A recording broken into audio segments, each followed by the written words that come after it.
Wel, iawn, dwi'n meddwl. Mae wedi troi hanner i 7 wan. Gawn ni gychwyn. I think we'll make a start tonight. For those of you who will need the translation, can you please click on interpretation and then click on English, please. My presentation will be in Welsh. Davey will be presenting in Scottish English, Scottish. So I'll give you a few seconds to do that. Click on interpretation and then click on the English. Okay. Iawn, wel, croeso cynnes I chi ato ni heno yma. Chi sydd wedi ymuno ni, braf iawn cael chi yn y cwmni yn y flwyddyn newydd yma. Da ni am gael webinar heno sydd yn sôn am y them o grantiau bach glasur, ond hefyd y them carbon.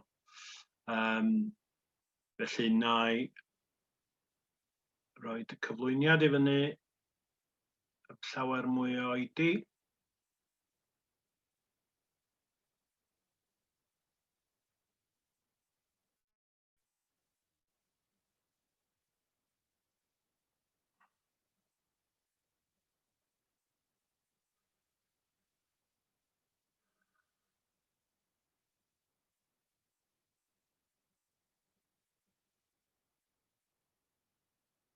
Dyma ni.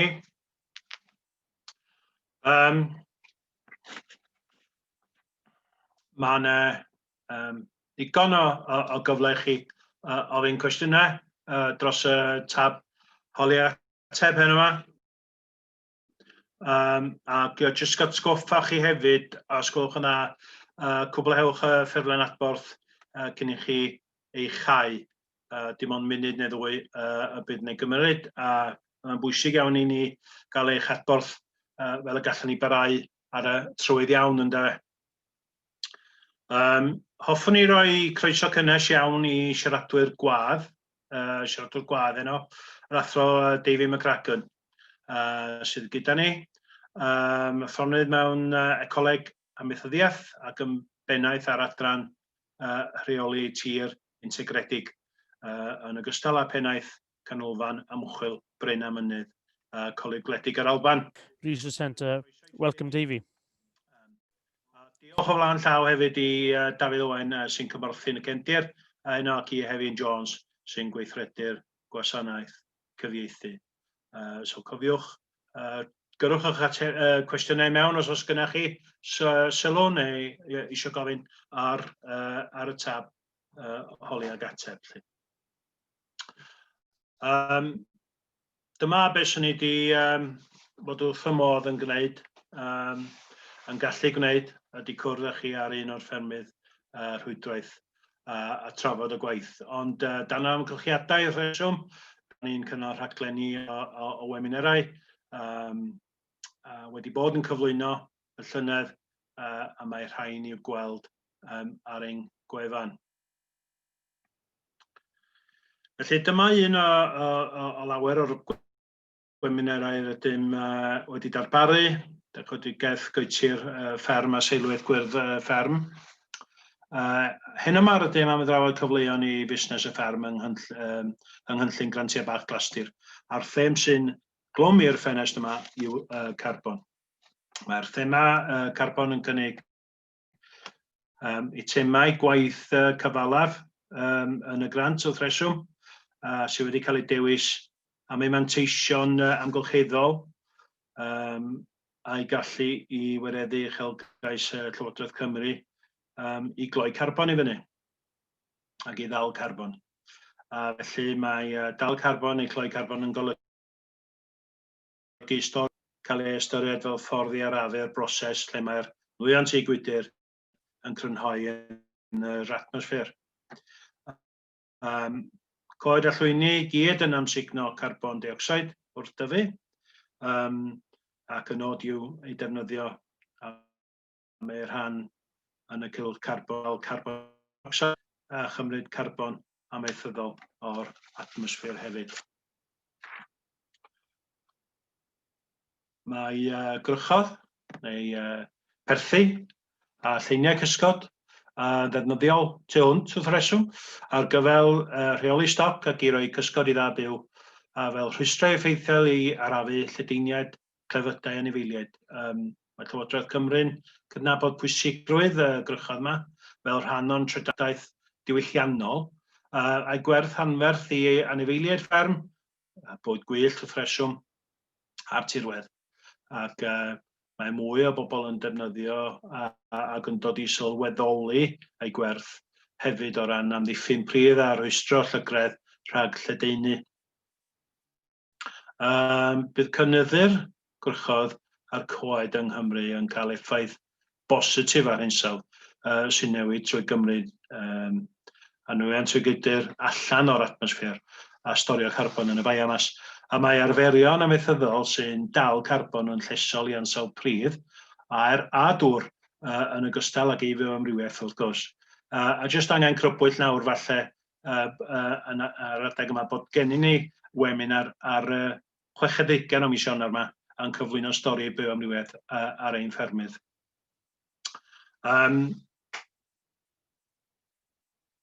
Felly, i mewn ychydig am y broses, da chi gyd yn gyfarwydd ar PW ar-lein, logio ar i weld beth di sy'n ar gael, ac fe welwch chi ar y tab yn y gwaelod, dangos ydy hwn ddim gynnau ar hwn, ond yna hawliau gwaith cyfalaf ffurlen i fanno a datgan diddordeb i grantiau bach glasur a cynllun creu coetir. Felly, da chi eisiau dewis datgan diddordeb i grantiau bach glasur. Ar y gwaelod ar y chwith fydd o. A wedyn, be swn i hefyd yn annog chi ydy cyn gwneud dim byd, chi bod chi'n darllen y canllawiau a'r rheola yn drylwyr. Achos yn fanno mae'r gwybodaeth ac mae o ddigon haws i ddarllen, digon haws i ddilyn. Felly, cyn dewis eich prosiect cyfalaf, gnewch yn siŵr bod chi'n darllen llyfrannau bach canllawiau technegol glasur. Bydd hwn yn rhoi'r manylder ymarferol i chi ar gyfer pob gwaith cyfalaf a trosolwg o'r hyn sydd angen. Dangos hefyd mae yn y tab yma bod restr o waith cyfalaf ar hyd y top, da chi'n gweld o yn fama. Dwi wedi cymryd hwn fel screenshot o safle fi'n hun, enw'r caeau ar yr ochr chwith. Ac mae'r ffigurau yma gyd yn cyfleu matrix sgorio ar gyfer bob un cae ar gyfer gwaith cyfalaf os liciwch chi. Mae hein yn y blochau glas ar y top wedi clusnodi fel y sgoriau ucha. A fedrwch chi sortio hyn wrth fynd i'r tabs yma yn y top efo sortio ac yn y blaen. A fe welwch chi fama, mae sgôr gweddol uchel efo coed a llwyni.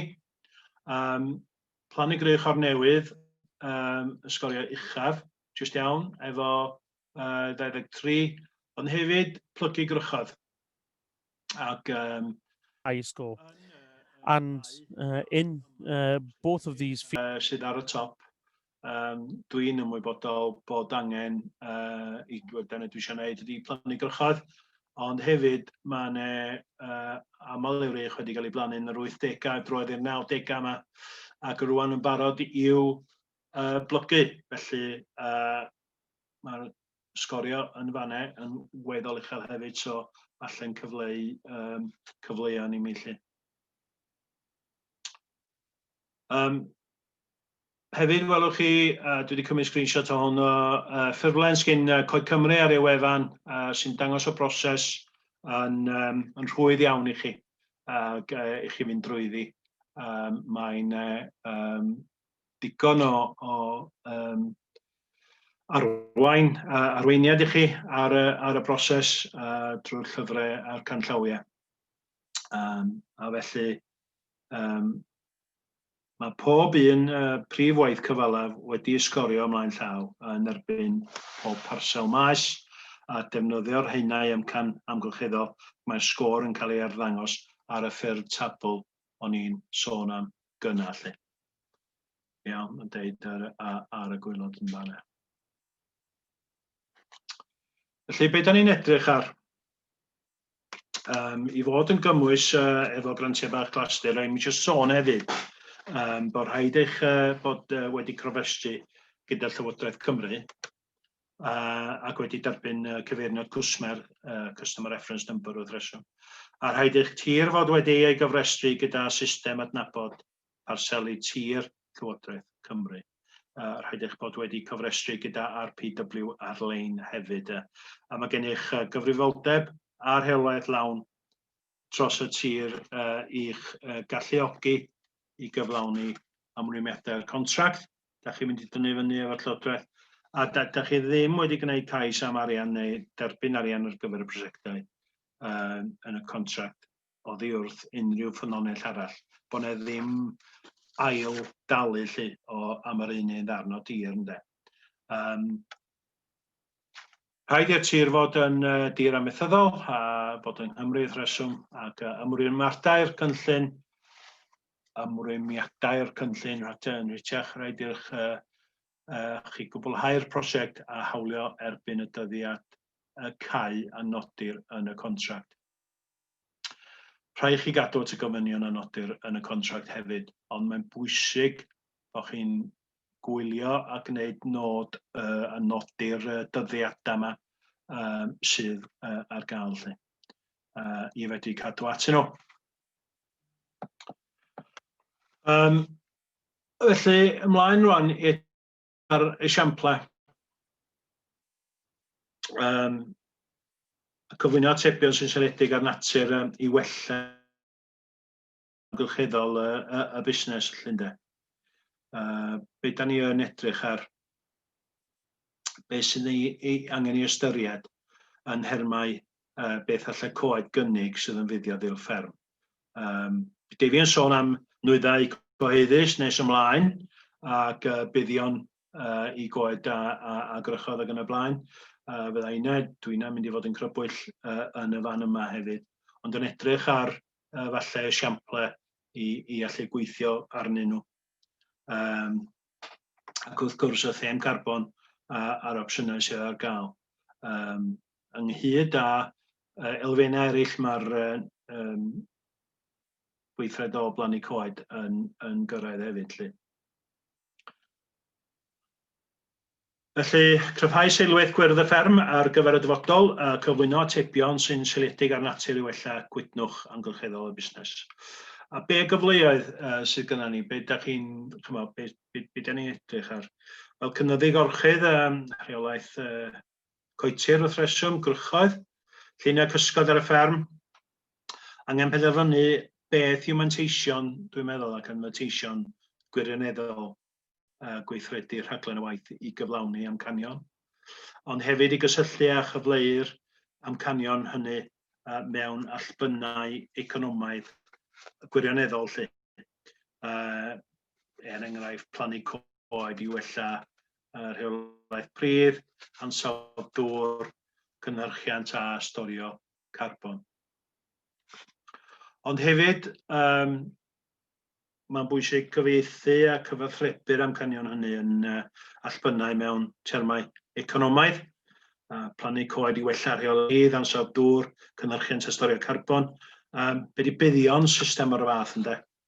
Felly, I wella perfformiad amgylcheddol y fferm, dyna'r nod, a perfformiad economaidd y busnes hefyd, a sut mae hynny'n cyfieithu I hynna o perfformiad amgylcheddol y fferm yn cyfieithu, sut mae hwnnw'n cyfieithu I perfformiad economaidd y busnes.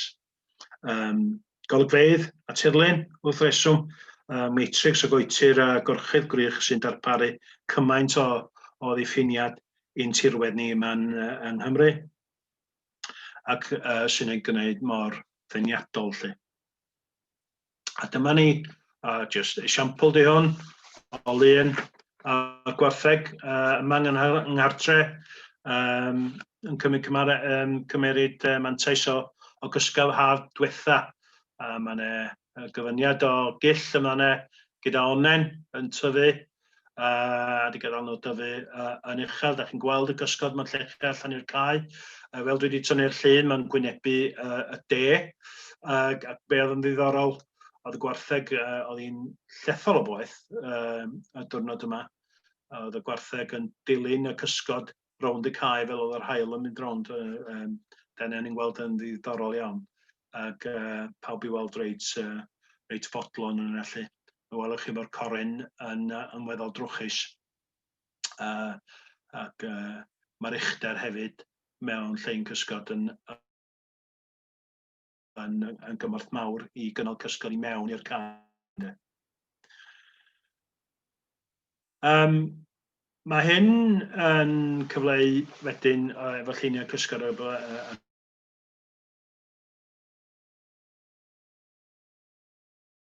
cynyddol. Mae defaid cysgodol yn dangos cynnydd o 11% mewn pwysau byw, treol o 5 mlynedd o hynny lle. Defaid yn gofyn am 19 gram o borthiant cronodedig y dydd ar gyfer cadw'n gynnes a rheoli tymheredd ar 6 gradd Celsius, ond dim ond 8 gram ar gyfer cadw'n gynnes ar 25 gradd Celsius.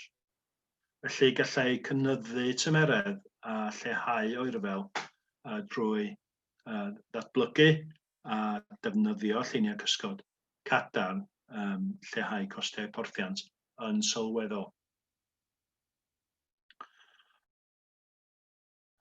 Proffedoldeb hefyd, da ni'n sôn am lloches gadarn a llein gysgod gadarn efo'r potensial i leihau marwolaethau ac i goen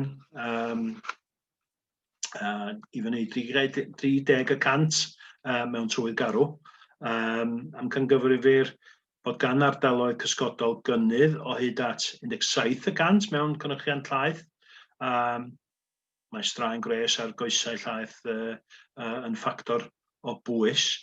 Mae ardaloedd gorchodedig wedi dangos cynnydd o 20% yn nhwf porfa blynyddol ar gyfer y tala. So tymheredd y pridd yn gynesach, yn cynnesu yn gynharach yn y Gwanwyn ac yn cadw'n gynhesach i mewn i'r Hydref. Ac cymryd cam yn ôl falle ac yn meddwl mae pawb gyda sylw, dwi'n meddwl, a meddylfryd o be maen nhw eisiau gwneud ar y ffarm a bethau. Ond bod ni'n meddwl am yr isadeiledd a grychodd sydd ar y fferm.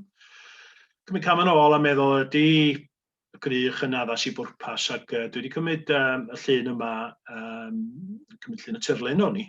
Dyna oedd y ffocws lle, ond nes i sylweddoli wedyn bod y grych ar hyd y gwaelod yma yn enghraifft da, yn dim ond daclus, mae'n cynnal rhywfaint o fioamrywiaeth, ond mi welwch chi bod yna linell lle mae'r pori, defaid yn pori, ac yn agor gwaelod y grych i fyny. Felly tra mae yna ddigon o blanhigion yn y grych, mae'n weddol agored a mae'r agoriadau bach, mae'r adwy bychain yma yn creu mwy o wynt, os liciwch chi, ac dydy o ddim yn addas i bwrpas lle mae cysgod gwynt yn y cwestiwn. Felly efo hwn, fyswn ni'n adael o tyfu ar ei fyny. O'ch chi dal catrefn ar torri a bondocio'r ochrau lle. Ac mewn cwpl o flynyddoedd fysa fo'n ddigon addas i'w blygu, mae'n debyg. Os dyna ydy'r bo' chi awydd cryfhau y strwythur lle. Mae'n biti bondocio, mae'n rhy haws i bondocio grych. Mae'n sylfaen yn fama i wrych cadarn, felly cryfhau grych fel hyn, sy'n ni ac yn plygu, ac y reswm yna i ffensio bob ochr, ond mae rhaid meddwl am y ffordd o ran wneud. A hwn yn yr un modd, ystyried faint o gysgod sydd o gwmpas y caeth ynde. Hynny ydi, mae yna bentorwyn yma efo'r un grych yn y cae. Mae'r grych yn gwynebu'r de, so mae'r haul yn eto dynod llethol o boeth. Mae'n gyd i gwthio o dan y grych yma. Mi welwch chi lle maen nhw wedi bita Into mewn. the hedge there. You can see where they've eaten in to the hedgerow. It seems to Cyfryw, mae'n bach o sgawen yna y magacw.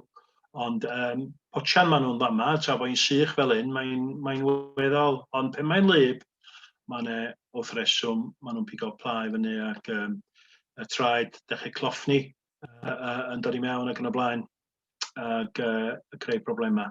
Felly meddwl falle am ychwanegu a datblygu sefydlu mwy o gysgod o amgylch y cae yma lle. A hefyd yn fama, swn i'n licio just dangos elfen carbon. Dyma chydig o ddata gwblhau'r gan fyfyriwr PhD mewn yn Athlein yn Iwerddon, ganhaliodd arolwg manwl o 2 fferm yng Ngogledd Iwerddon. Un fferm a'r llall yn fferm Pori Da Byw. Llawer o waith manwl wedi wneud i fesur faint o garbon sy'n cael ei storio mewn grychodd wrth reswm, ond tunellio carbon ar hectar a llawer o logi yn y tir na'r fferm Da Byw, fel y gwelwch chi. Dibynnu raddau helaeth at reoli ar ffordd o ffurf o reoli'r grychoedd wrth reswm. Ac mae'r ffigurau'n dangos ystadegau uwch ben y ddaear yn unig, ond mae yna waith ychwanegol sydd wedi cael ei wneud yn Lloegr ar adroddiad yn 2017 yn dangos bod gan system wreiddiau grychoedd a ddain yn wen ystafedd carbon o 38.2 tunnell o carbon yr hectar. Ac os ydych chi'n meddwl am y system amaeth gydwigaeth yn afeilu oddeutu 3 tunnell yr hectar o carbon y flwyddyn, ac ydych chi'n meddwl am fferm Dda Byw nodweddiadol gyda matrix o wrychoedd, mae coed a choetir ac yn cyflwyno rhai systemau coed a borfa i rannau cywir o'r fferm. Wel, yn amlwg mae posib adeiladu stoc fawr o garbon yn y ddaear a pridd, a bod y carbon yn cael ei atafeilu ar gyfer eithaf sylweddol a gellir ei wrthbwyso rhag allyriadau o'r fferm ei hun. So gwaith pwysig iawn yma, mae posib, mae fwy o waith yn cael ei wneud wan, mwy o ymchwil yn cael ei wneud gyda'r pwyslais ar yr elfen carbon yma. Ond mae be ydych chi yn ddewis wneud ar eich ffermydd ac ar y tir i gryfhau a cloi carbon i fyny yn un rhan o'r stori ac yn cyfleu ac yn cyrraedd yn ymateb i gofynion eraill hefyd wrth reswm. Felly, yr her yw wrth gwrs sut allwn ni wneud ein cynhyrchiad Da Byw yn fwy niwtral o ran carbon. Un strategaeth o fewn y darlun mawr i garbon, fel dwi wedi sôn, ydy defnyddio coed a llwyni i amsugno mwy o garbon ar ein ffermydd i leihau allyriadau net a gwella bioamrywiaeth ac ansawdd dŵr. Gybendant elfen allweddol o strategaeth i leihau allyriadau nwyn sy'n gwydr yn y dyfodol. A mi welwch chi fama, mae hwn wedi tynnu llun yma yn ganolbarth Lloegr, a pen y mynydd yn foel, rhedyn, bach o ryg, ond mae'r lein, chi'r llinell lle mae'r coed wedi cael ei plannu, chydig o rychoedd yna. Mae'r grychoedd fan hyn i weddol gry, mae hwn yn weddol ifanc wedi cael ei gynnal mewn cynllun amaeth gwyddigaeth, ond mae'r grychodd yma wedi datblygu ar liwt ei hunain, mae'n debyg.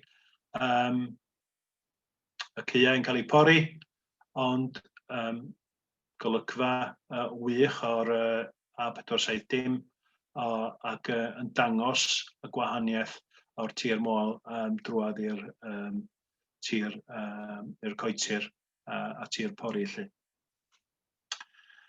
Felly, be ydy'r rheolau adnoddau naturiol sydd yn gynaladwy? Be sydd yno i'r busnes? Beth ellir i'w wneud, beth da ni'n gallu ymgymryd â? Mae'n ymwneud â deall a nodi gwerth economaidd coed a coetir i'r busnes fferm yn nhermau amgylcheddol ac economaidd. A dyma ni, mae David mynd i sôn am nwyddau cyhoeddus yma dipyn bach. Oedd gyda i mewn slot, mae hwn yn bentre agosau i mi ac yn dangos yn sydyn iawn cyflwyniad o gyhoeddus a prifat mae ffermwyr yn darparu ar gyfer cloi carbon ac yn y blaen. Mae ymlaen hefyd yn sôn am ecoleg pridd, iechyd pridd. Mae coed yn helpu gynnal ffrwythlondeb tymor hir y pridd, a bydd coed a systemau gwreiddiau dymnach yn dal meitholion wedi trwytholchi o dan y gwair neu gwreiddyn cnwd parth ar dychwelyd i'r pridd wyneb trwy sbwriel a trwy drosiant gwreiddiau. Mae coed yn gwella gallu dal dŵr ar gyfer dŵr amaethyddiol ac gall coed gyfyngu ar gywasgiad gan anifeiliaid lle maen nhw'n potsian, o'n i'n dangos y llun yn y gyna lle oedd y rwyn o dan y grych ac yn gallu potsian mewn trwy glyb. O dan amodau straen uchel fel sychder, mae coed yn buddsoddi yn eu cystadleuadau mycorrhizol ac gallant weithio gyda dŵr amaetholion yn ddynnach yn y pridd hefyd. Felly dyma ni enghraifft yn fan hyn o lun o lein gysgod, ond coed hefyd sydd wedi cael i plannu. O ddeutu 15 mlynedd yn ôl, dwi'n meddwl, os dwi'n cofio'n iawn. Fi nath y cynllun i'r ffermwr yma. Ac mae hon wan yn ffarm laeth sydd 600 o fechwyr godro iddi, a mae'n gysgod cadarn di-ri rownd y caeau. Fel y gwelwch chi, da ni wedi cymryd screenshot o fanna o'r fferm yn mwy na heb i chyfanrwydd. Mi welwch chi'r darnau coetir grychoedd sydd wedi cael eu plannu ac yn creu y cysgod a'r traciau sy'n mynd o gwmpas y fferm. Ond mae'r cysgod yma rwan yn holl bwysig i'r fucheslaeth ac maen nhw'n gweld buddion da iawn o dyfiant porfa a sut mae'r gwerth yn gallu bod allan yn hwyrach i mewn i'r hydref ac yn gynharach yn y gwanwyn. Yna ni'n dangos o ran safle, dangos y grych yma gyna, dyma lle mae o. Oedden ni'n sefyll o'r ochr yma yn tynnu'r llun, a dyna lle oedd y grych. So, mi welwch chi bod y fferm gyfan i gyd yn gyfoethog o wych a rychoedd a coetir. Hefyd cynllun yn fama a jyst sôn yn sydyn iawn am canarall o biogelwch, biosecurity mewn llein cysgodol wedi strwythuro dda gydag ystod amrywiol o rywogaethau. A wedi coed wedi plannu ar hyd yr ochr hefyd, a mae'r ffos yn cael ei chadw yn agored. So, enghraifft da fanno i warchod rhang biogelwch. Siampl yma o wrych helyg, ochr lôn di hwn, Mae'r lle digon llaeth, mae'r cae tu mewn digon llaeth. Ond enghraifft da o wrych cadarn eto creu cysgod i mewn i'r cae, ond hefyd yn wych am bioamrywiaeth ynde. Cyfle falle i edrych ar gyfleon, ond ni gyd yn ymwybodol o lle da ni eisiau gwneud gwaith ac yn y blaen. Ac mi welwch chi lannau glyb yn fanna lle mae brwyn yn tyfu, ond hefyd yr ydiad, mae'r defaid yn tirio mewn o fanna. Felly cyfle yma i edrych ar defnyddio coed os lyciwch chi i sychu llefydd allan, ond hefyd i greu ac i gynnal cysgod. Da ni'n gwynebu'r gogledd ar y lle therma, felly mae yna gyfleon da i greu chwaneg o cysgod a lleihau yr ydiad ar y llethyr yna. Hefyd, da ni'n edrych ar eraill. Lot o sôn am lygredd, dŵr yn llifo ac yn y blaen. Felly cryfhau isadeiledd gwyrdd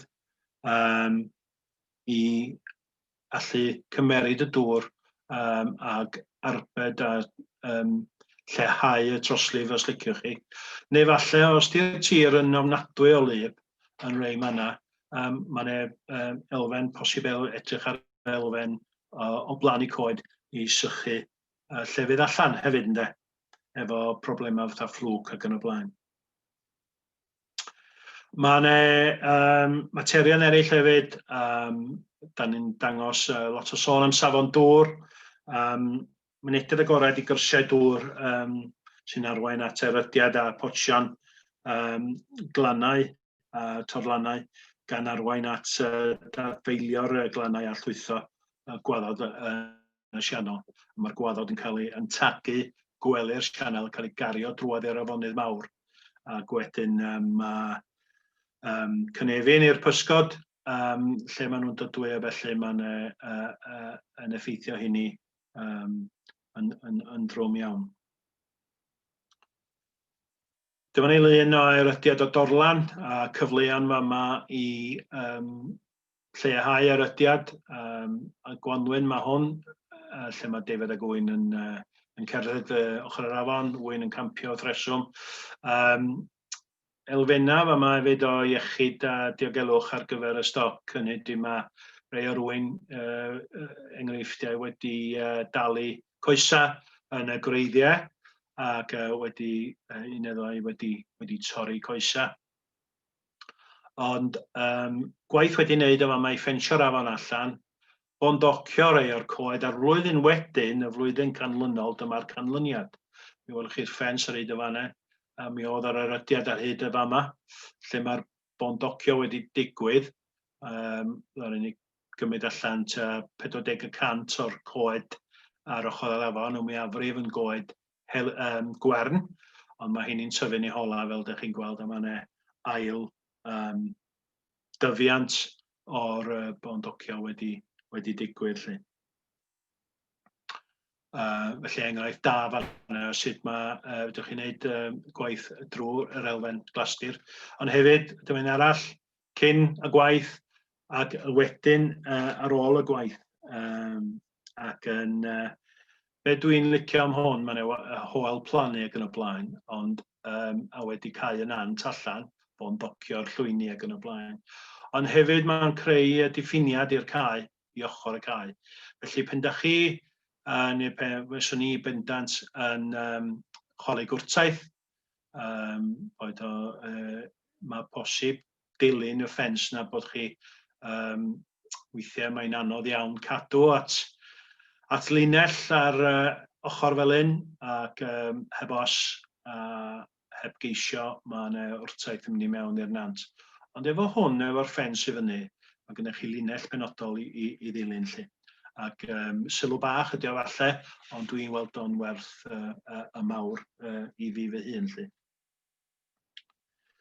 So fyddai'n bosib creu prosiect i ymateb i ofynion perthnasol i'r lleoliad wrth gwrs. Ac yn fama, da ni'n edrych ar reoli stoc, plannu coed i helpu reoli stoc.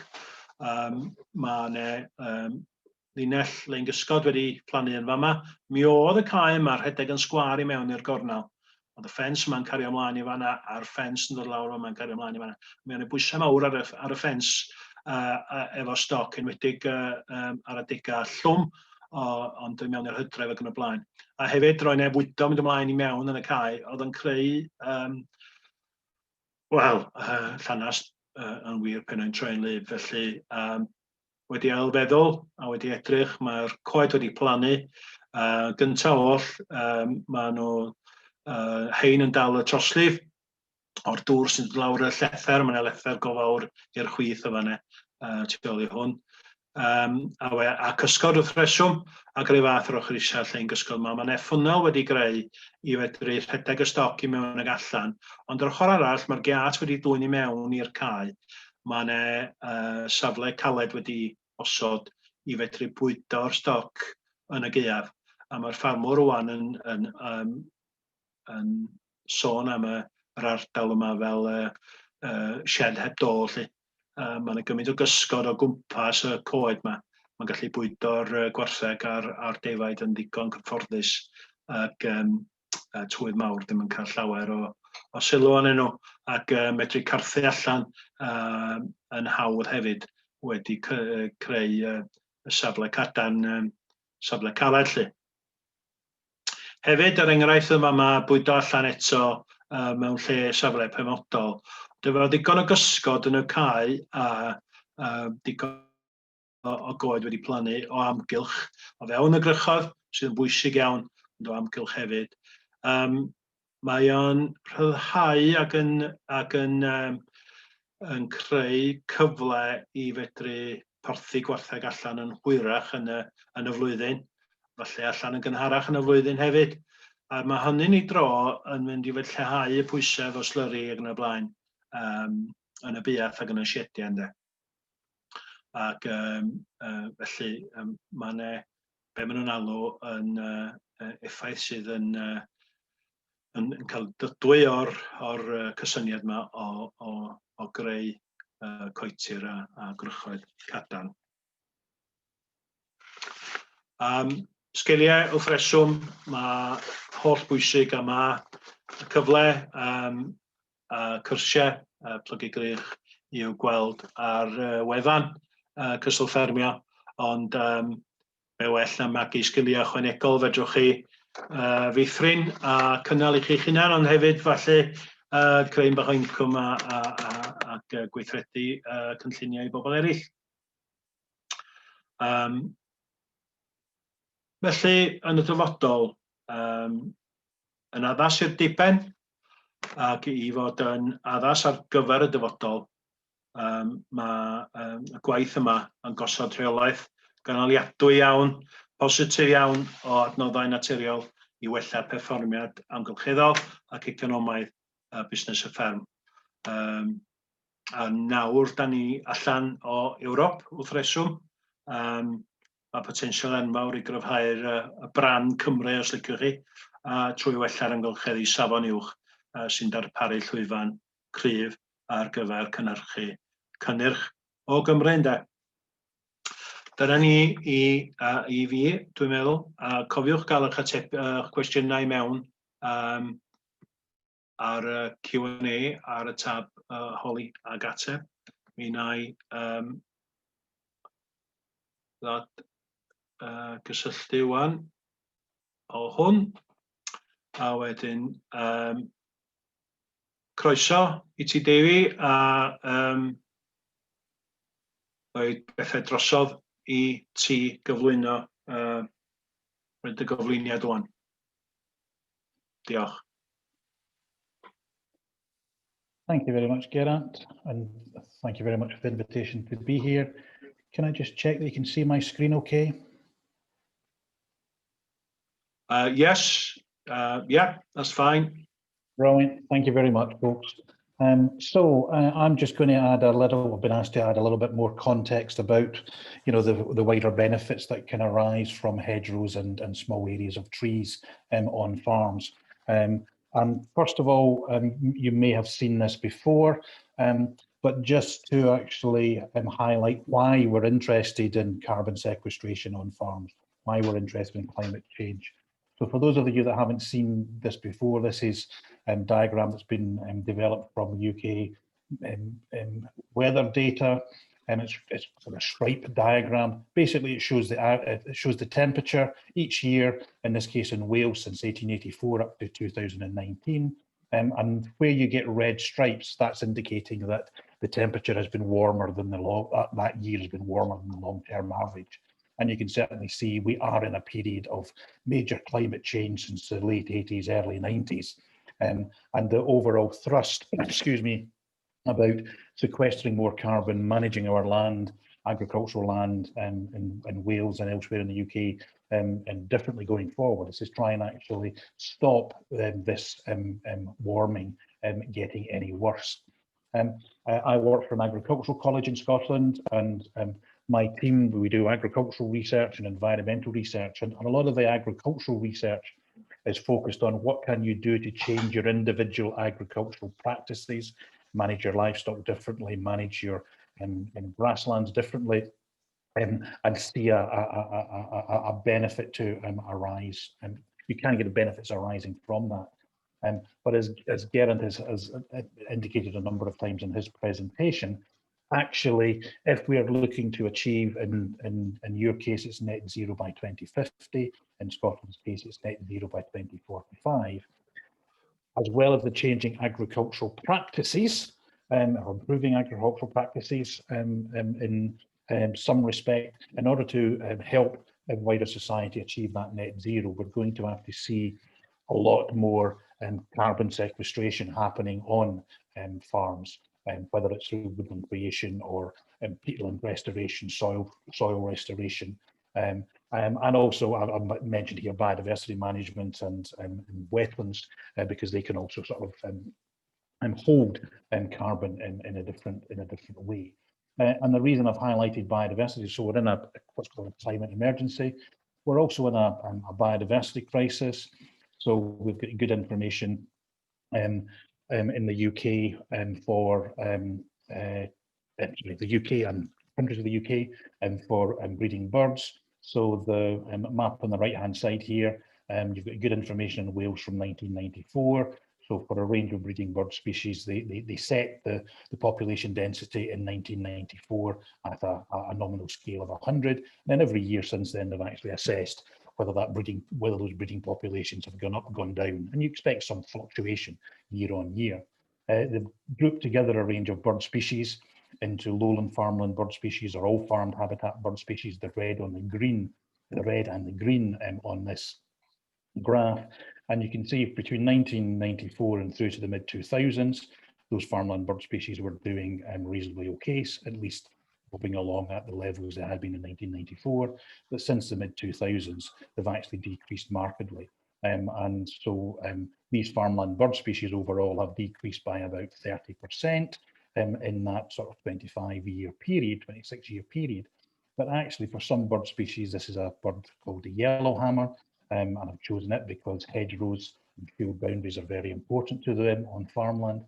In Wales, your yellowhammer population has decreased by nearly 60% over that same time period, i.e. twice the amount of what the other bird species have actually decreased by. And, you know, hedgerows are important. Geraint has indicated that in a number of instances through the talk here. And if you look at, this is a map of hedgerow distribution across the UK and hedgerow density in terms of the numbers of metres of hedgerow per square kilometre through the country. And at first sight, you might think, well, actually hedgerows across England and Wales, particularly South Wales, are particularly good. But as Geraint has highlighted in his presentation, it's not just the length of a hedgerow, it's the quality of a hedgerow that's important. And many of those hedgerows that are appearing in this map might be actually gappy and not as fit for purpose as they actually could be. And certainly through the Glassdeer programme that's just opened, it's not just about creating new hedgerows. There's an opportunity there to actually close up gaps in existing hedgerows as well and make them much more The range of what's public good is the benefits to wider society that can actually arise from creation and management of hedgerows. Then there's carbon sequestration, as Geraint has already said. I think his figures were showing somewhere between, depending on the type of hedge, the age of hedge, the size of the hedge, somewhere between 1 and 3 tons of carbon sequestered per year per hectare of hedgerow. And I'll come back to this later, when you're talking about hedgerows and carbon sequestration, what seems to be important there is actually the width of the hedgerow is much more important than the height of the hedgerow, and ensuring you get a good amount of actually carbon sequestration actually happening. And certainly biodiversity maintenance, biodiversity enhancement, and for a range of bird species, insect species, plant species, both plants in the hedge itself, but importantly, the type of plants that like to occur around the sort of the base of hedgerows as well. And I'll just flick on to the next slide here. In terms of pollution mitigation and soil erosion prevention, then we have a diagram here from the Republic of Ireland that's highlighting a number of things. Certainly hedges and hedge banks can help reduce erosion, can help reduce runoff of nutrients from individual fields, or certainly capture those nutrients and push them back into the field itself. Excuse me. In a well-established hedge, I think Geraint already mentioned it, the root structures can actually go a lot lower than actually the grass or the crops in the neighbouring fields. And that's important for two things. It means the hedges are not necessarily competing for nutrients with the grass or crops next door, and in particular, they can actually bring those nutrients back up through the actual hedge itself and recycle them in the leaf litter that then forms, and it then becomes much more accessible into the grasses and crops in those fields.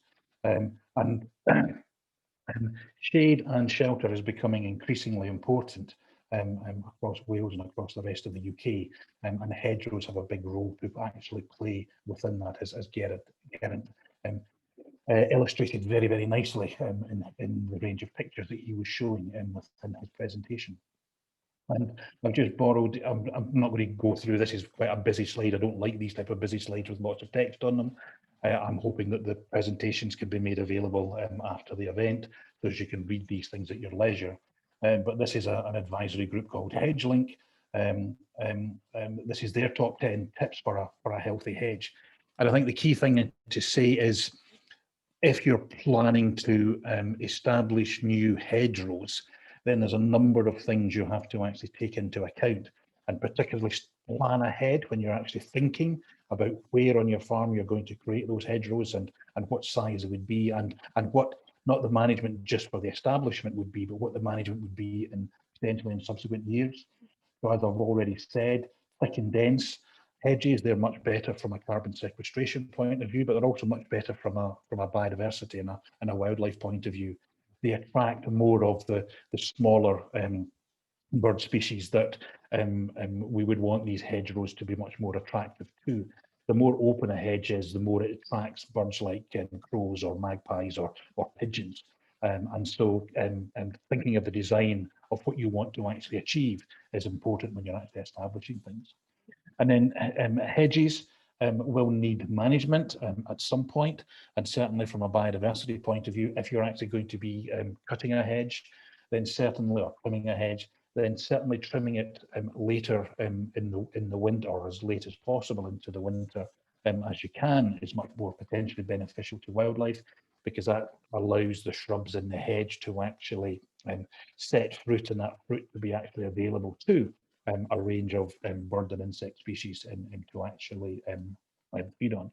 But also another fundamental, if you're looking to actually establish a healthy hedge that's good for carbon sequestration, but also good for a wider range of wildlife, is not looking to actually, or not expecting to be cutting in any particular hedgerow every year, and not looking to actually cut it so tightly that it's going to take a number of years before it can actually recover the structure that was actually providing the benefit for carbon sequestration and wildlife in the first place.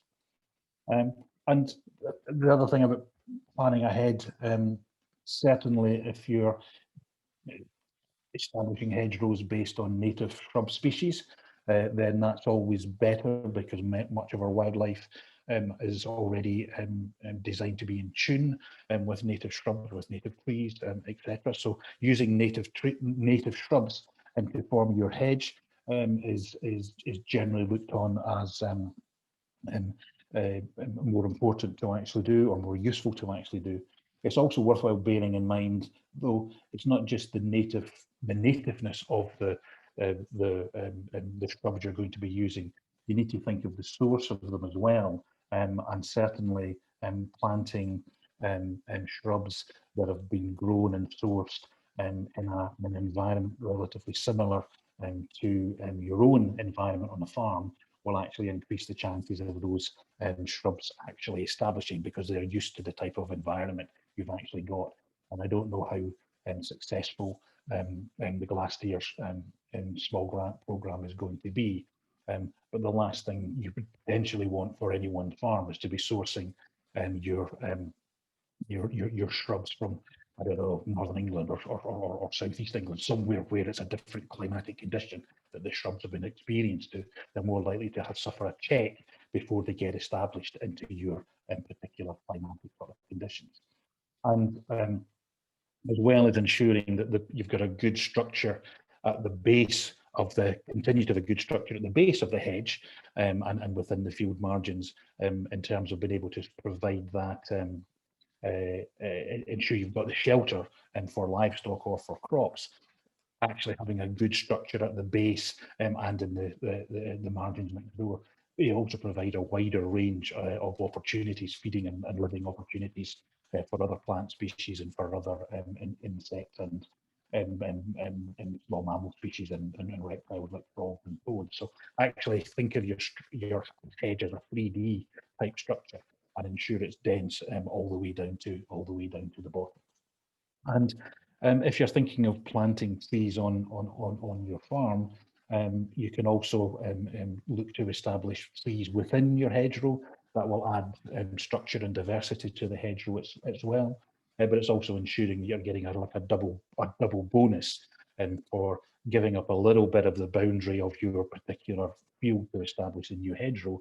Planting trees along that within that hedgerow as well will allow you to get an additional carbon sequestration bonus, and certainly trees and particular types of trees can also be much more just as beneficial and complement the hedges that you've actually established, as well as being an interesting landscape feature that we've lost over much of the UK with hedgerow management over the last sort of 20 or 30 years. And these two here, you know, at some point, it's highly likely that you're going to need to rejuvenate your hedge by some form of more targeted management.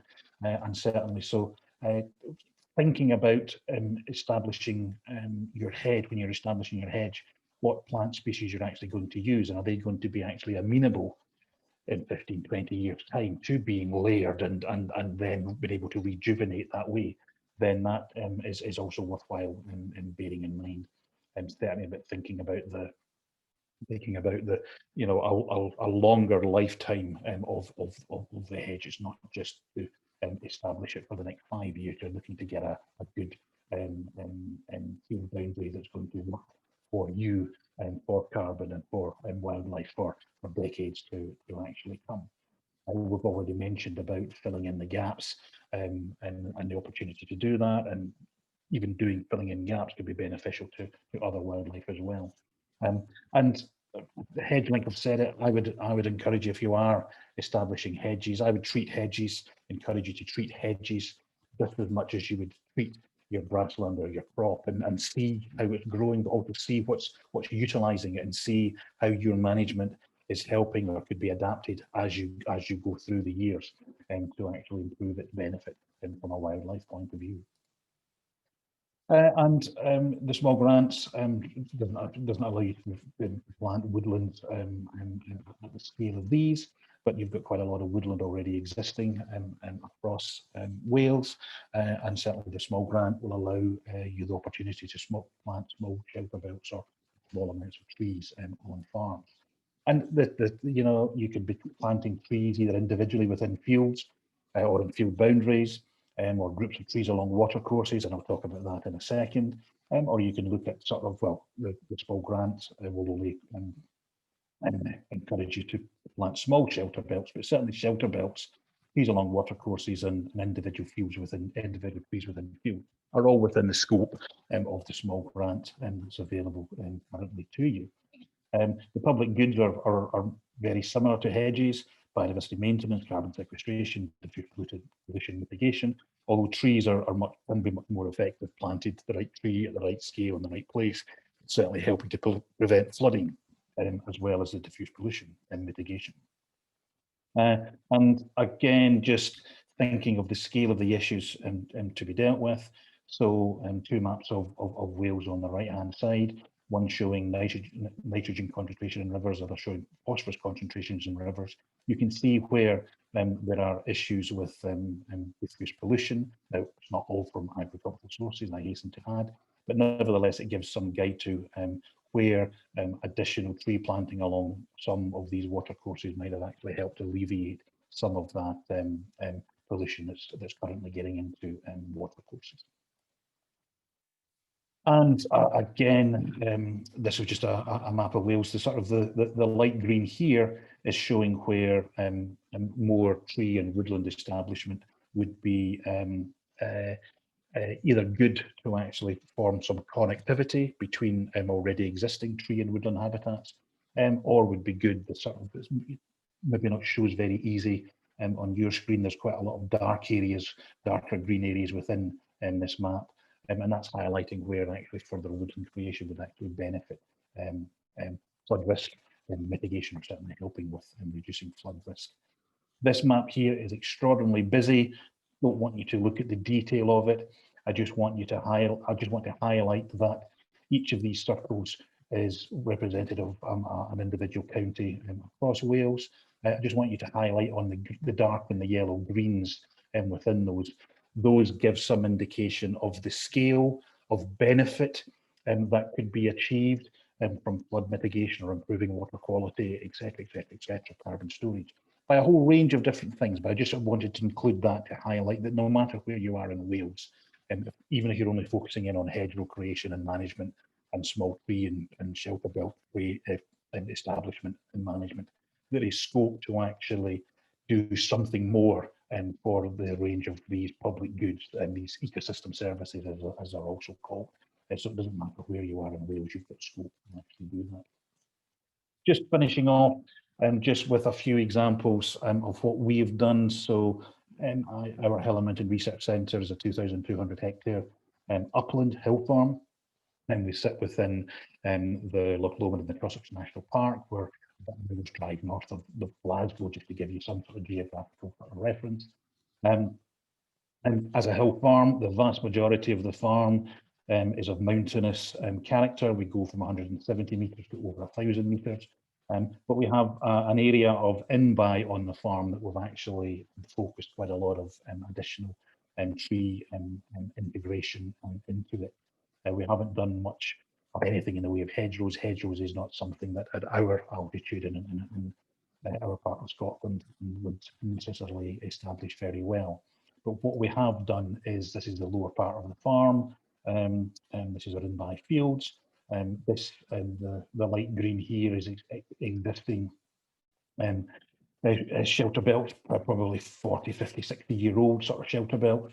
And what we've actually done over the course of the last 5 years, so under our equivalent of the Glasssteer scheme, or what's called an Agri-Environment and Climate scheme, we've established 2 small shelter belts, replacement shelter belts on the farm.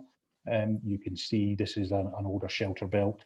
And as I say, was established probably over 50 years ago. You can't see from this picture very well, but actually it is starting to suffer from wind blow at one end of it. We're going to have to manage the shelter belt and take it down. We can't necessarily replace that shelter belt exactly where it is currently, because 50, 60 years ago, there was no issue with planting on a bog a wetland site, but when we take this shelter belt down, we're not going to be able to replant it all. So that's why we've actually created two others in these fields on the lower part of the farm. We've given up a little bit of our in-by fields, and our in-by fields are very important to us. The shelter and shade that these are going to provide in the future once they're actually established is outweighs giving up that little bit of land. We're extraordinarily exposed in terms of wind, but even in our situation, we are seeing in the last, well, not 2020, but certainly 2019 and 2018, we saw quite high temperatures, not quite drought conditions, but not far off drought conditions, even in our very wet part of Scotland. And so this additional shade and shelter is going to provide benefits both during the winter and during the summer for those the livestock we have around us. And we've also taken advantage of a small grant scheme by the National Park, which was paying for a small amount of individual trees to be established, to either establish trees, two different examples where there's old, in this case it's birch trees, within the pasture, no chance of succession for those trees because they're grazed pastures here and this other part of the farm. We took advantage of a small grant to actually establish these single stands of trees in order to actually provide some succession into the future as these trees grow up, and these ones will start to senesce. And we have, you can't see it very well from this picture, it's not at its best. We've already fenced off the length of our water margins in the lower part of the farm. Some of it was fenced off 20 odd years ago, but in recent years as well, we've started to establish a small number of trees within those fenced off water margins, because that can provide additional shade and shelter, not only to the neighbouring fields, but particularly to the sort of the invertebrates that live within the water courses that are next to where these trees are actually planted. And again, using just a small grant to actually plant individual trees, we chose early in 2020 to establish about 100 trees in one of our in-by fields in a small agroforestry plot. So the sheep will actually continue to graze around all of these protected trees, and as these trees establish and grow over the years, it will continue to actually give more shelter and shade within the field as much as around the edge of the field itself.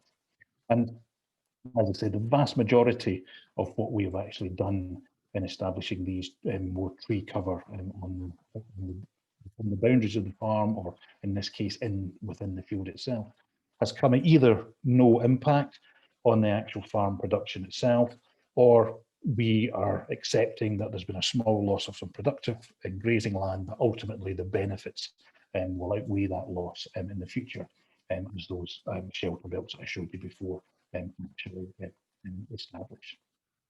So there'll be a lot of information available to you, but this is a UK-wide consortium called HedgeLink that's got lots of resources and management advice about a range of hedgerow establishment in different parts of the UK, and I've taken some of in the slides I've shown earlier from the website. If you want to know a bit more about what we've done on our farms themselves, there's a range of podcasts and short videos about what we've done and why, and what we've found out about it. And I'm also obliged in these type of presentations to recognise the wide range of funders that actually fund the range of research and demonstration that we do on the farms and elsewhere. So that was all I wanted to say, Geraint. So I will stop sharing, hopefully. I'll stop sharing in a minute. Thank you very much, Davey. My apologies, I've stopped out. Excellent. Excellent. Oh, thank you very much. Yeah, that was brilliant. Really, some really good points there, and we're obviously all on the same page with regards to the principles of the multifunctions of trees that can provide for the farm business, etc. So it's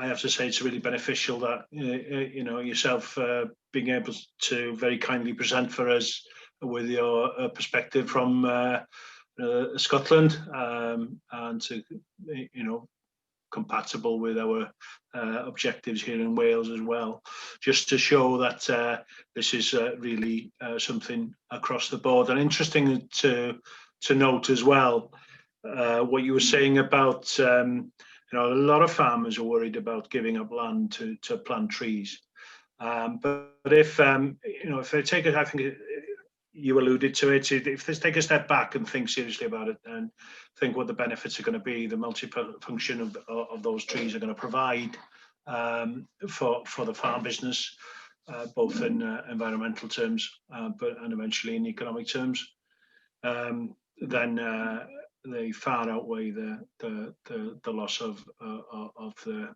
small areas, that go to establish these areas.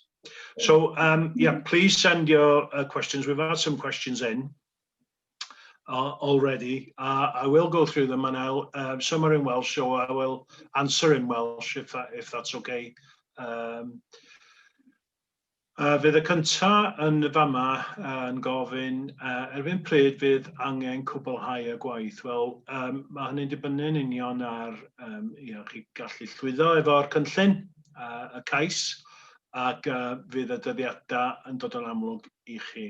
O'r ffenest yma sy'n agor nawr, dwi'n cymryd mai Mawrth 2022 fydd adeg i hawlio, ond fydd rhaid chi wylio a darllen a gwylio'r canllawiau. Felly fyddwch chi'n cael nodiadau, unwaith fyddwch chi rhoi cais i mewn, fydd y broses wedyn yn cael ei gweinyddu ar system RPW chi.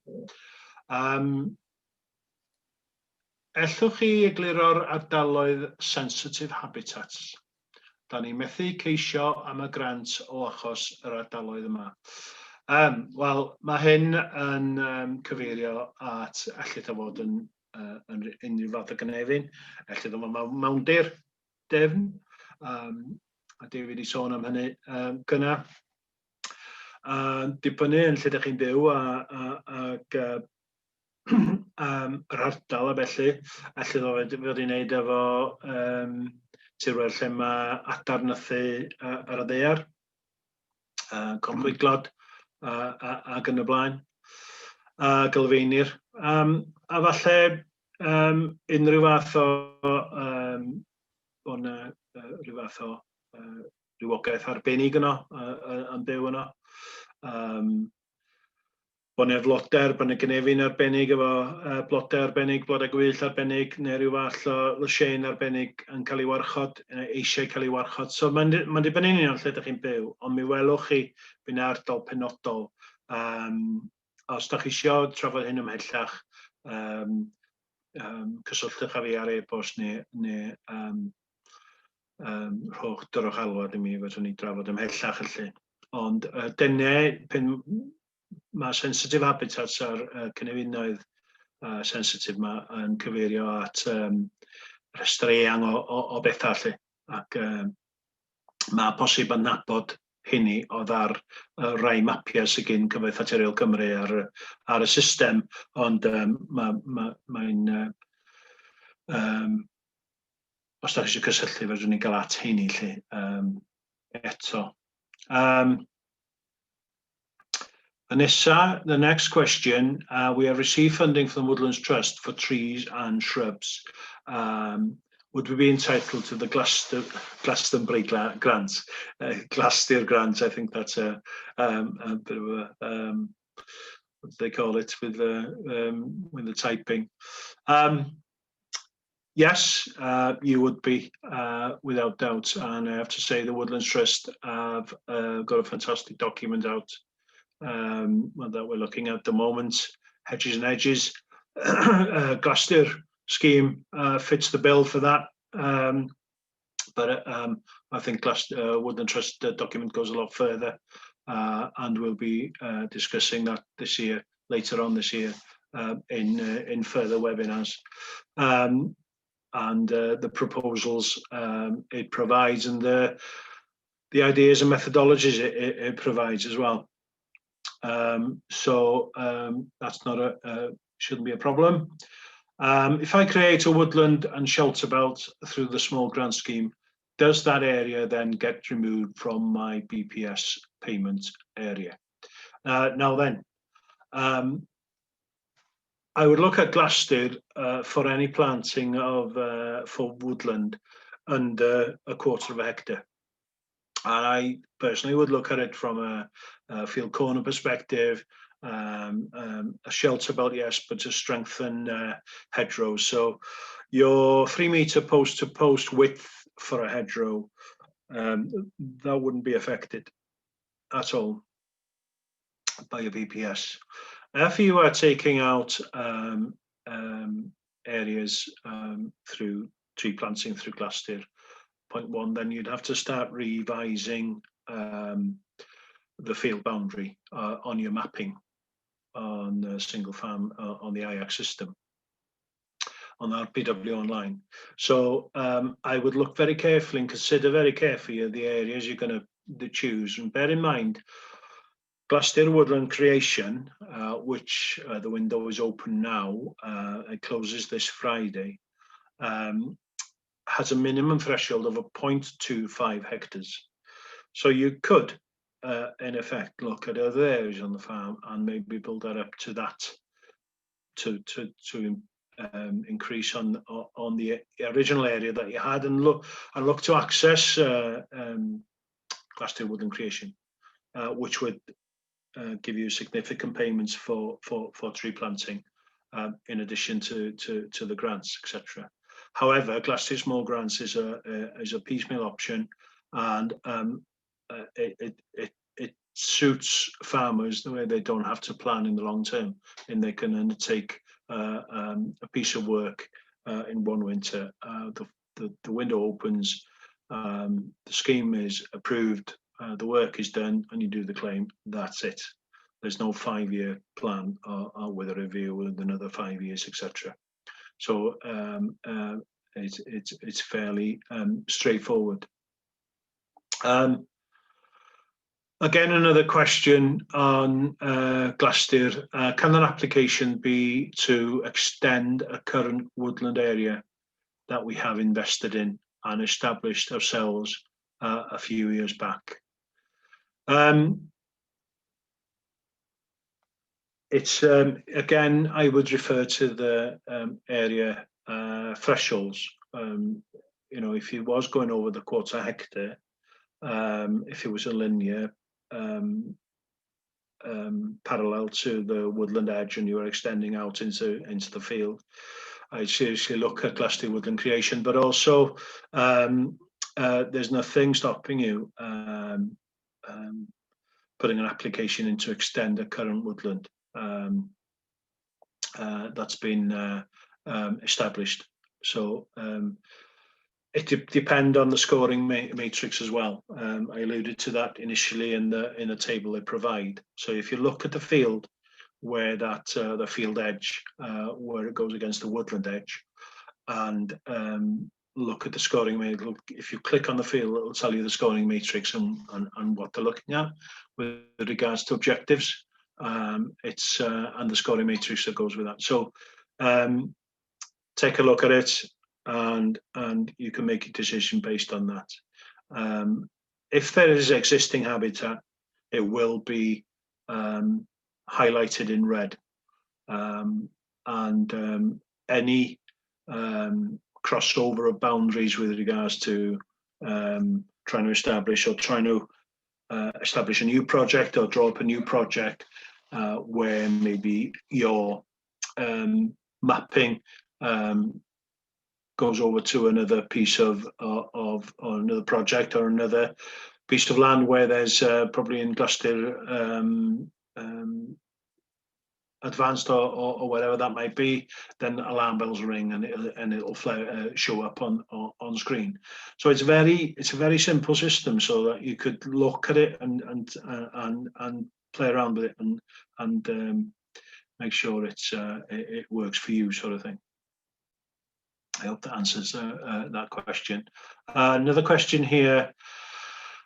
Are there people who can come out and give advice on how best to utilise and improve the existing features on the farm? And if so, is there a charge or payment through the grant? Right, okay. Not for Glassdoor Small Grants.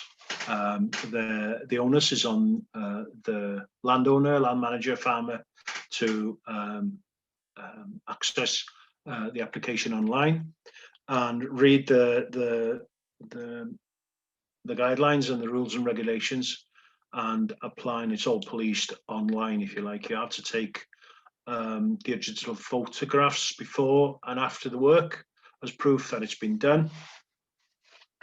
But for other schemes, yeah, there could be through Glassdoor project officers for Glassdoor Advanced, but that window is closed now. And for Glassdoor Woodland Creation, then you do need to get in touch with a Glassdoor agent. There's a list online, available online, that you can get into to give you some advice on accessing the plan. And the grant funding towards that agent is tied up in the scheme.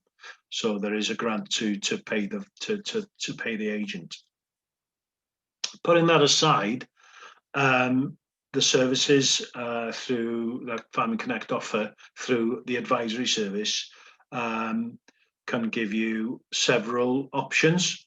Provide so the advisory service itself, if you had a specific issue that you wanted to, a woodland management plan can be funded, or even a hedgerow management plan.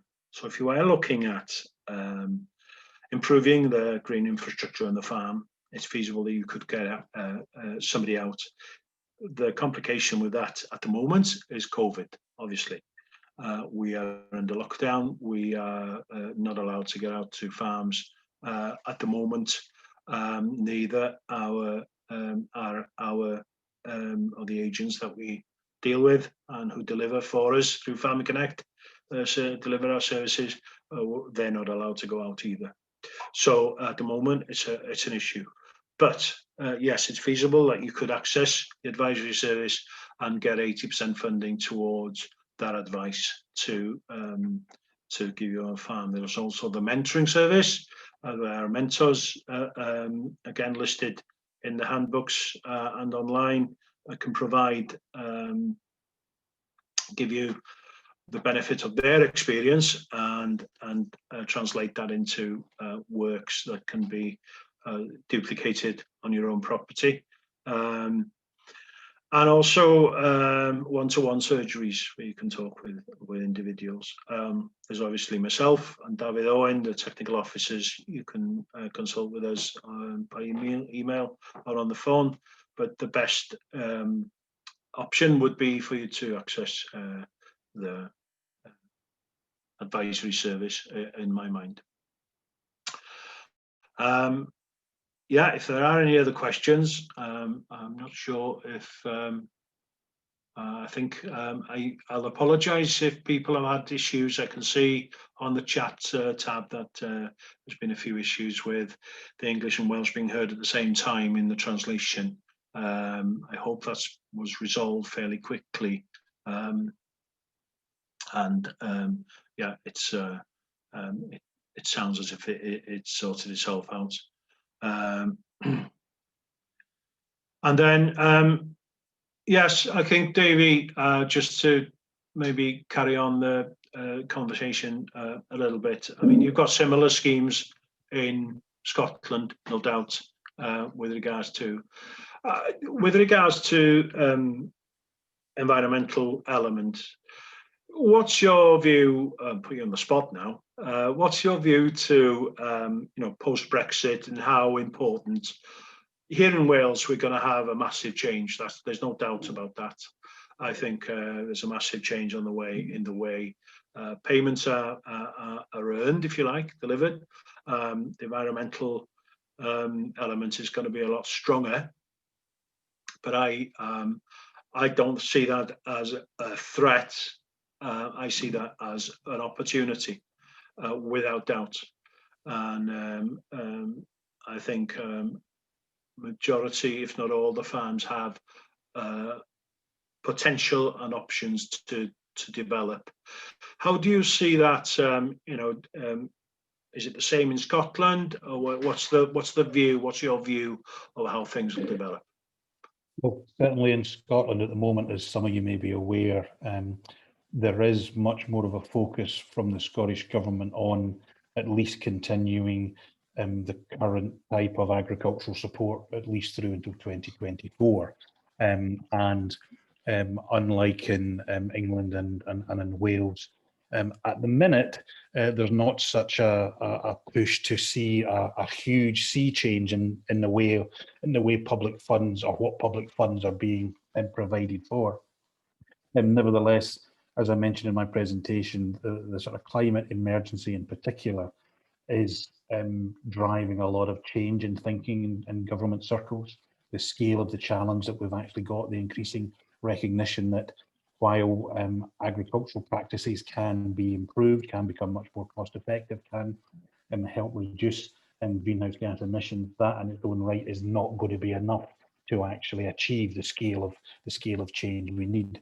And particularly in Scotland, we've been challenged with reaching net zero by 2045, not by 2050. And so there's a number of ways, if we're talking about public funding increase still going to agricultural sector, then there's a number of ways that additional changes could be achieved. So we could see greater regulation happening, but I don't see that being occurring in the immediate future. But what we could see within Scotland is an increase in the amount of conditionality that's attached to public funding coming in the future, and the type of issues that conditionality would be attached to, i.e. you will continue to get some public funding, some public support, but we expect you as a matter of course to be already protecting your water courses, etc., etc., etc. And so the type of things that we've talked about this evening, investing in hedgerow establishment, investing in putting more trees in and around the farms and relevant places, those, from my perspective, all can help make an individual farm more resilient to any policy change that actually comes into the future. It means those individual farmers are ahead of the game, and makes it much more easier to actually achieve any new conditions that come in the future. And certainly in Scotland, that's the way I would see it going. We've currently got, I think it's about 6 what's called farmer-led groupings advising on different sectors, or been set up to advise the Scottish Government on different sectors, whether it's dairy farming, suckler beef, hill farming, and small-scale farming, called cropping, which is unique to Scotland. They're all charged with making recommendations back to Scottish Government, but Scottish Government are going to have to fix those in at least a common framework, and that common framework, I would suggest, would involve more conditionality, going beyond the good agricultural and environmental condition that's currently expected of them. And so the more farms can invest in making changes on their farms and to improve that green infrastructure, as you refer to it, I am confident will actually benefit them in the long run, both in terms of access to future funding, or continued access to future funding, but also in terms of the type of benefits that will already arise from from having that better infrastructure on their farms anyway, and makes it much more resilient to both political shocks, but also climatic shocks as well. Yeah, it's very much the message that we've been giving out for several years now. And that is for farmers to look at the farm as a whole, not just the productive land, but the green infrastructure, the woodland, existing woodland, and look up opportunities and maybe and look at integrating that woodland and those trees and hedgerows into the farm business, and making use of that environmental benefit, but also in terms of what we've spoken about tonight, with regards to the multifunction and benefits of trees the farm in economic terms. So it's a simple, similar to farmers everywhere, obviously. But do you think there'll be what's the prognosis? Is there a prognosis for the buy-in? Is there a buy-in for that in Scotland? I see that there's a lot more planting happening. Yes, so there is some buy-in. It would be wrong to say that there's a buy-in across all the farming sector, but certainly Scotland currently has about 18% of Scotland's land cover is under some form of trees or woodland or forestry. And Scottish Government has an aspiration to get that up to about 25% by the 2050s, 2060s. And so there's a big push on woodland creation or additional woodland creation in Scotland. And that can only happen through private land owners. We have a national forest estate in Scotland owned and managed by Scottish Government through the what's now called Scottish Forestry, what used to be the Forestry Commission. There's no real expectation that that can expand to the level of actually increasing woodland and forestry cover across Scotland. And as I highlighted in the presentation, it's then beholden to individual land managers to consider what size, what scale, what location of trees and woodlands they can start to integrate into their farm that would all help towards that target. That message has got through, and whereas probably 2 years ago, many farmers were not receptive to that, they can now see, or starting to see, how they can still do it, still put more trees and bits of woodland on the farm, but still retain a productive nature of the farm. We're not talking about the area I was born and brought up in the 1960s. They saw a lot of whole farms being taken over and whole farms planted. That's not the model going forward in Scotland, and certainly the wider environmental benefits are going to be pushed even more as we go forward. Different sectors are reacting in different ways, but I'd predict that, you know, what all Brexit has done has actually forced both government and the farming sector to suddenly realise what scale of change needs to actually happen, and especially how quickly it needs to start happening as well. Yeah, I totally agree with you, because the drive and the response from the agriculture sector, you know, in the terms of questions about forestry and woodland establishment and the value of woodland that they've got already, because that's been a driver as well. The increase in timber prices, etc. So there's a lot of options available to them at the moment, and I think with that, I will bring proceedings to a close. There's a few things I need to just chat about, but first of all, really important to thank you, Davy, for your presentation. It's been really enjoyable. Very glad to have you. Hopefully we'll see you again soon. And so thank you very much for that. And thanks also to David for helping, and Hefin. Drai'r Gymraeg wan, cofiwch gwblhau'r ffurlen adborth ar y diwedd. Pwysig tu hwnt, plis, os fedrwch chi, i ni allu gael atborth yn ôl. Os oes cwestiynau ganddoch chi, a nad ydych wedi darfod, peidiwch oedi achos allu gyda ni neu Dafydd i drafod le. Cofiwch hefyd am webinar ar y 6 o Ionawr yn trafod stori bioamrywiaeth ar ein ffermydd gyda Dr Glenda Thomas a Ffwag. Bydd yn adrodd ar waith maen nhw'n wneud i cyswllt-ffermio. Ac jyst i atgoffa chi, mae'r ffenest wedi agor ddoe am glasur, cynllun grantiau bach glasur elfen carbon. Ac mae yna ffenest arall yn agor yn mis Mai. A mae hynny yn sôn ar them tirlun ac Grysbellianwyr. Glasses Small Grants opening again in May with landscape and pollinators. Felly, diolch yn fawr iawn i chi am hyn yma, am ymuno ni, ac cadwch yn saff. Thank you very much, Davey. I will say good night.